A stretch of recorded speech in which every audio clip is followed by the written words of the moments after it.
Welcome to the Veterans Corner segment of Monmouth in Focus, a program about services and functions of Monmouth County government. I'm Sue Kiley, Monmouth County Commissioner, and I'm the liaison to the Division of Aging, Disabilities, and Veterans Services. Today, we will be U.S. Army Colonel Peter Lupo. Welcome, Peter. Thank you. First of all, let me thank you for your service. And can you tell me what inspired you? Is there a person or a thing that inspired you to go into the military?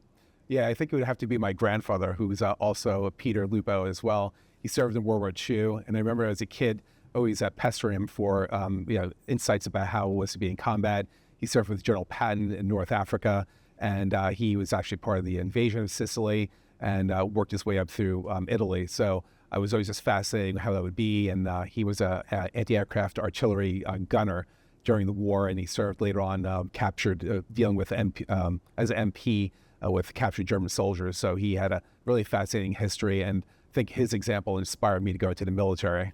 I can imagine it would. Yeah, for sure. I'm interested in hearing your story. You spent a lot of time in Afghanistan.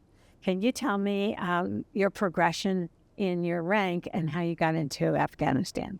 Yeah, when I deployed, I was there 2018 to 2019. I was a lieutenant colonel at the time. I worked, I came in originally as a enlisted person. I came in as an E1, did basic training here in New Jersey. I lived in Manalapan here in Monmouth County at the time, so I didn't have too far of a drive to get to it. It wound up being really nicely. So I came as an E1. I progressed through the ranks to E5. I made Sergeant E5. And from there, I did ROTC and commissioned as a second lieutenant. And when were you deployed to Afghanistan, and what was your experience like over there? Yeah, I was deployed there in 2018 to 2019. I spent a year there. I was originally in Kabul, which was the headquarters of Resolute Support, which was the mission that I was on. It was a NATO mission. I also served up north, Afghanistan, to Mazar Sharif.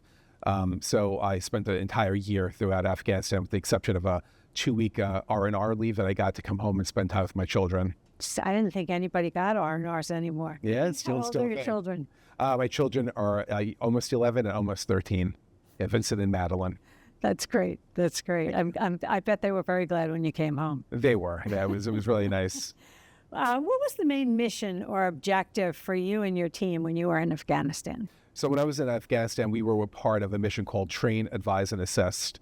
And my job was to work with the Afghan soldiers who did public affairs, to teach them effectively how to be effective public affairs officers. So it was daily tutoring. So I always had to really deal with them directly to make sure they understood the concepts of public affairs, make sure they were responsive. So if there was Taliban attacks, and the Garoa, which was the government of Afghanistan at the time, were effectively dealing with the counterinsurgency operations, and were dealing with the Taliban functionally on their own. So that was my day-to-day job with the Afghan soldiers that I work with. So you worked directly with the soldiers and trained them, so they were prepared for what?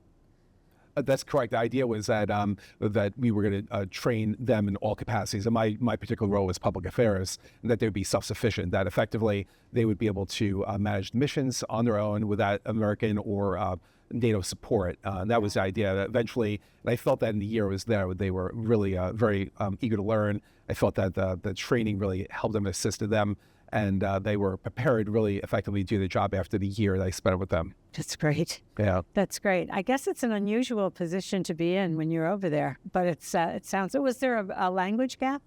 So we had an interpreter that was assigned to us. So I had somebody who spoke Dari, which is the language in Afghanistan. And I had an interpreter. Some of them spoke English. One of the corps commanders, the Afghan corps commander, his English was pretty good. He's actually living in the United States now. He was able to get out. He lives in Maryland. But yeah, so it would depend on the language proficiency of the person I dealt with. But typically I always traveled with armed guards. They were called the Guardian Angels, and also with an interpreter every time I went to the Afghan base. Great. What, if I asked you what memorable experience sticks out in your mind about Afghanistan, what would you say? Well, there are a few things that really stick to mind. I got to meet the then Secretary of Defense, Mattis, Mad Dog Mattis. So I got to meet him on the landing zone in Kabul. It was really interesting meeting. He was a very down-to-earth guy.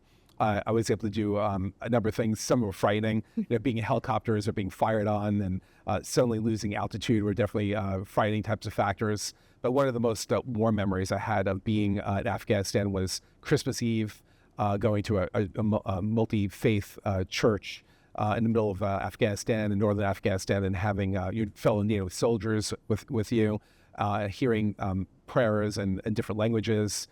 That was definitely something you felt this great unity, being with your fellow soldier. From NATO, it'd be your American soldiers, your German soldiers, your Italian soldiers. It was just really an amazing experience in that way. So that was a positive outtake, I think, of my deployment in Afghanistan. It sounds like it was a wonderful experience. My first thought was, I'm sorry you weren't home with your 2 kids. That was definitely difficult. That might have been also a wonderful experience.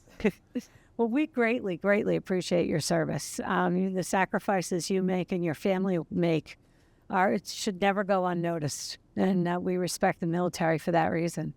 How was the reaction when you came home from your different missions? Yeah, I mean, seeing friends and family, seeing your children, they were young. At the time, they are 5 and 7 years old. So I missed kindergarten for my daughter. I missed, first grade for my son. So those were the holidays, missing milestones in their lives were very difficult, but they're very happy. And young children don't understand your parent who was there with you every single day being gone for a year. It was very difficult for them to understand, and they were not certain if I was going to stay home. So they were like, "Dad, are you going to stay home for good now?" And so I had to reassure them, yes, I'm back, and no plans of getting deployed here anytime soon. So I had to reestablish that trust and confidence in your children. So is your son thinking he's going to follow in your footsteps? Has he said anything? He has not said anything. We did play West Point. My son plays hockey. Okay. And we did play West Point, the Junior Black Knights at West Point. And I said, "Would you like to go to military academy?" He was like, "I don't think so, Dad." I don't think he's too excited for the military life. He's got another plan in mind. Another plan, NHL player, a future player. Excellent. My daughter is kind of kicking the idea around. She's going to be 11 next week. So she's kicking the idea of the military around, hopefully. Thank you so much for your service, for coming on today, and for letting us hear your story. We appreciate it. Thank you, Commissioner. That's all the time we have for right now, and we'll see you on the next session.